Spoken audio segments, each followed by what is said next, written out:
ഇസ്രായേലിനായി തങ്ങളൊരുക്കുന്നത് കനത്ത പ്രഹരമായിരിക്കുമെന്ന് ഇറാൻ വ്യക്തമാക്കിയിരുന്നു. ഇതിന് പിന്നാലെയാണ് ആ കനത്ത പ്രഹരമെന്നത് വലിയ യുദ്ധമല്ല, മറിച്ച് ഇസ്രായേൽ നേതാക്കളെയാണെന്ന റിപ്പോർട്ട് പുറത്തുവരുന്നത്. ഹനിയയെ ഇറാനിലെത്തി കൊലപ്പെടുത്തിയ അതേ നാണയത്തിൽ തന്നെ തിരിച്ചടിക്കാനാണ് പദ്ധതി. അതായത് ഇസ്രായേലിന്റെ ഉന്നത ഉദ്യോഗസ്ഥരെ കൊലപ്പെടുത്തുക തന്നെ. ഈ ഹിറ്റ് ലിസ്റ്റ് തയ്യാറാണെന്നാണ് ഇപ്പോഴത്തെ വിവരം. എന്നാൽ ഞെട്ടിക്കുന്ന വിവരം എന്താണെന്ന് ചോദിച്ചാൽ, ഈ ലിസ്റ്റിലെ പ്രധാനി ഇസ്രായേൽ പ്രധാനമന്ത്രി ബെഞ്ചമിൻ നെതന്യാഹു അല്ല, പകരം അദ്ദേഹത്തിന്റെ ഏറ്റവും പ്രിയപ്പെട്ട പുത്രൻ യാർ നെതന്യാഹു ആണെന്നാണ് റിപ്പോർട്ട്. യാർ ഇപ്പോഴുള്ളത് അമേരിക്കയിലാണ്. അമേരിക്കയിൽ അദ്ദേഹത്തിന്റെ സുരക്ഷ ശക്തമാക്കി കഴിഞ്ഞു. മിയാമിയിൽ വീട്ടുതടങ്കലിൽ കഴിയുന്ന അവസ്ഥയിലാണ് യാർ.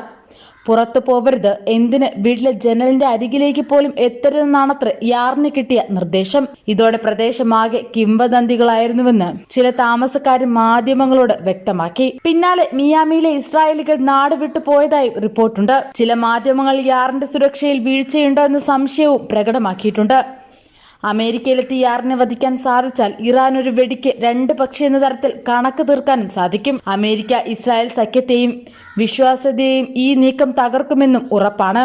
അതേസമയം ഇത്തരത്തിലൊരു കൊല നടത്തിയ ശേഷം ഇസ്രായേൽ തിരിച്ചടിച്ചാൽ പ്രതിരോധം തീർക്കാനാണ് ഇറാൻ, റഷ്യ അടക്കമുള്ള രാജ്യങ്ങളുടെ പിന്തുണ ഉറപ്പാക്കിയതത്രേ. റഷ്യയ്ക്ക് പുറമെ ലെബനനിലെ ഹിസ്ബുള്ള, യമനിലെ ഹൂതികൾ, ഇറാഖി പ്രതിരോധ സേന, പലസ്തീനിലെ ഹമാസ്, ഇസ്ലാമിക് ജിഹാദ് എന്നീ സംഘടനകളുടെ സഹായവും ഇറാൻ ഉറപ്പിച്ചിട്ടുണ്ട്. ഇതിൽ ഹിസ്ബുള്ളയുമായി കഴിഞ്ഞ ദിവസവും ഇറാൻ കൊമ്പുകോർത്തിരുന്നു. കിഴക്കൻ ലെബനനിലായിരുന്നു ആ ആക്രമണം.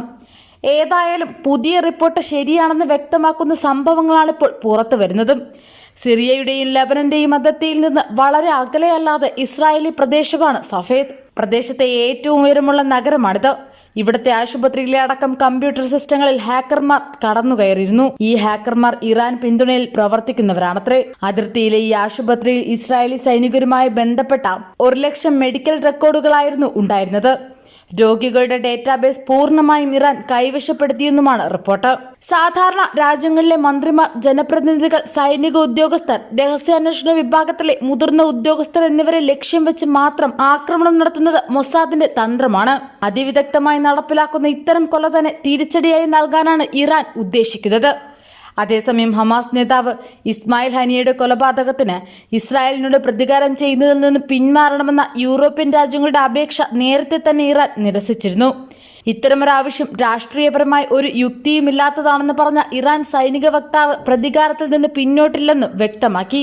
എന്നാൽ ഇസ്രായേലിനെ ആക്രമിക്കുന്നത് മേഖലയെ വലിയ യുദ്ധത്തിലേക്ക് തള്ളിവിടരുതെന്ന ലോകരാജ്യങ്ങളുടെ മുന്നറിയിപ്പ് ഇറാൻ കണക്കിലെടുക്കാനാണ് സാധ്യതയെന്നാണ് ചില റിപ്പോർട്ടുകൾ സൂചിപ്പിക്കുന്നത്. കഴിഞ്ഞ ദിവസം ഖത്തറും ഇറാനോട് ഇക്കാര്യം ആവശ്യപ്പെട്ടിരുന്നു. പുതുതായി തിരഞ്ഞെടുക്കപ്പെട്ട പ്രസിഡന്റിന്റെ മിതവാദവും പ്രതികാരത്തിൽ നിന്ന് പിന്നോട്ടില്ലെന്ന സൈന്യത്തിന്റെ നിലപാടും ഇറാനെ ആശയക്കുഴപ്പത്തിലാക്കിയിട്ടുണ്ടെന്നും വിലയിരുത്തലുണ്ട്.